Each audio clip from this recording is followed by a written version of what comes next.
Back at it again. Today's topic of discussion, Black Republicans. Let's dive in. A record number of Black Republicans filed to run for office this year. NBC News correspondent Zincle Asamoah spoke to one candidate in Texas to learn more about what's motivating them this election season.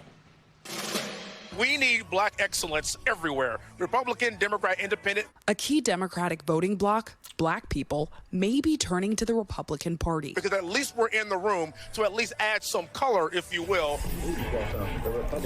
I met Wesley Hunt at a Trump rally in Robstown, Texas. That is the America that I know and love. He's a Republican running for the state's U.S. House District 38 seat, one of a record 178 Black Republican candidates running for office in 2022. Black Republicans are not new, but Howard University's Dr. Kenesha Grant says today motivators for Black voters are shifting. And so whereas people would think about race first, in the past, they now think about something like the economy first, or they might think about education first, or they might think about religion first. This does differ by gender, with Black men nearly 3 times more likely than Black women to have voted for Trump.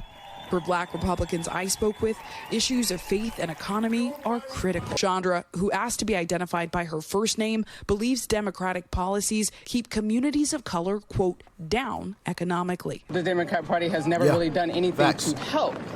Still, Dr. Grant says these beliefs come with some reservation. I think it's important to note that Black voters describe themselves as conservative, but they face a barrier when they have to decide what to do with that conservatism. One study in the University of Chicago Press Journals suggesting Black voters are more likely to identify as Democrats around other Black voters, even if they are Republican. But candidates like Wesley Hunt, now backed by former President Trump, aren't shy about their beliefs. I could see that happening because, of course, once again, if you're Black and you're a Republican, as Sonny Hostin said, you're an oxymoron, right? You're an idiot. And some Black people will treat you that way. They'll call you all types of names, bootlicker, Uncle Tom, all that stuff, you know. So I think for some Black Republicans, it's just easier to just say, yeah, I'm a Democrat, whatever, you know. But when it comes time to actually put to actually do your part, you know, they go Republican. But I definitely think that's changing, though, especially with more and more with the shift happening, more and more Black people becoming Republicans. I definitely think that is changing. But let's continue.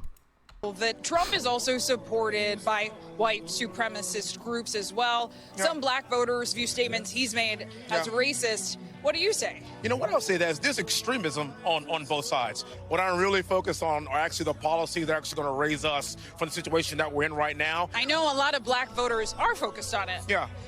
Are you worried about them? People are really having a hard time putting food on their table. That's where the majority of people are focused on right now. Hunt betting on the economy as a major voter issue. I think that's why we're going to see a big red wave, particularly when it comes to Black and brown people. It's a bet that could bring major wins or losses. So yeah, the shift has begun and more people are seeing it. And yeah, like other people, the economy is a top issue. It's a top issue. Not what these leftists are trying to push, you know, like Joe. Oh, democracy, threat to democracy, abortion, threat to democracy. No.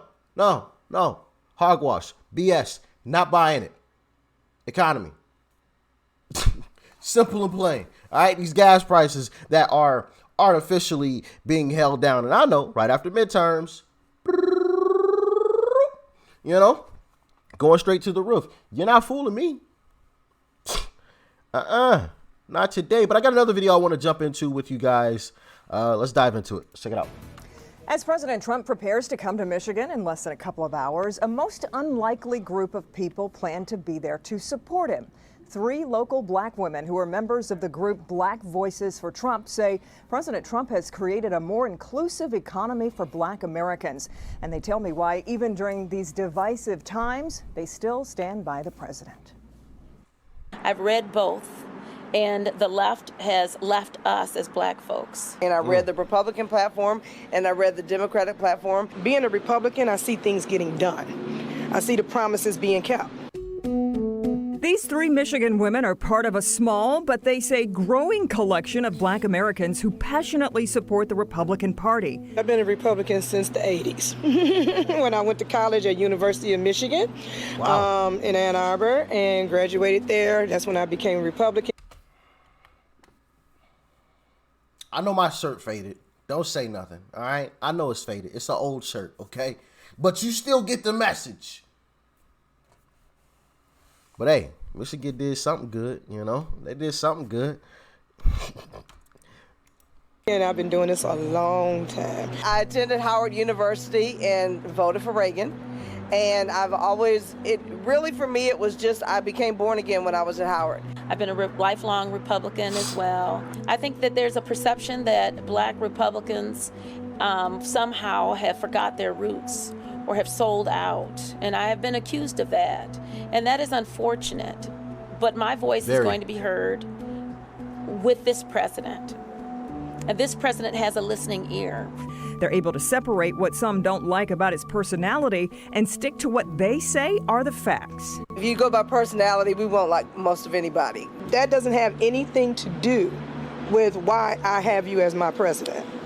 Your comments, your fun, whatever you're doing, I'm looking at the policies. I'm looking at what you're getting implemented. I'm looking at what you say you're going to do next. I'm looking at the process in which you're going to take, how that's going to affect my community, how that's going to affect women in general. I make decisions based on the platform, based on the policies. They believe President Trump has championed a number of policies that have helped revitalize the black community, including criminal justice reform, school choice legislation, and a better economy for blacks. Donald Trump has done a yeoman's job with uplifting our community with respect to educational choice. Betsy DeVos, whom I do love, and I know you can say whatever you want to about her, but my children graduated with scholarship because of School of Choice. If you know Trump's history, you know he has given to blacks. He fought with Mar-a-Lago to make sure when he lived in Florida that Jews and blacks would be allowed to go off there. If you look at his honest history, he does not have a history of racism. We don't have a lot. Facts. And we checked out a video on that probably 2 months ago now. All the rappers, all the celebrities loved Trump. Loved him. And then as soon as he ran as a Republican, it all flipped. What a coinky dink, huh? A lot of more times and choices to keep playing the game of I gotta like you. I need for you to do what you say you're gonna do so I can live. We have become more politically intelligent as a result of this bravado of this man, Donald Trump. He has educated us on America first. That's what I want 4 more years of. Give us opportunity zones, give us economic opportunities and training, and allow us to rise and fall on our own. And I like that last statement she made. Allow us to rise and fall on our own. Because obviously, and we've touched on this with Thomas Sowell, but he spoke about how a lot of the times when the government gets involved, it's not very good. When you look at, populations of folks or groups of folks that have rose out of, poverty or whatever, it hasn't usually or typically been because of government intervention. I forgot which video that was that we checked out with Thomas Sowell where he was talking about that. And Thomas Sowell, shout out to Thomas Sowell. We definitely need to give that brother his flowers while he's still here. Man, what a great person. Somebody that I honestly would have loved to have seen as president, Thomas Sowell. I think he would have done a fantastic job, but that's neither here nor there. So yeah, more and more black people are waking up, and I think it's going to show in the midterms. It is going to show, and it's going to be loud and clear, where even in places like New York, even if Zeldin doesn't win, the fact that it was even really close in a place like that should say a lot. I think Zeldin could actually pull it off, though. I think he can definitely pull it off. let's watch the fireworks. Let's watch the fireworks. But y'all let me know what you thought about this one in the comment section below. Like, share, comment, and of course, hit that subscribe button before you go. Peace and love. I'm out.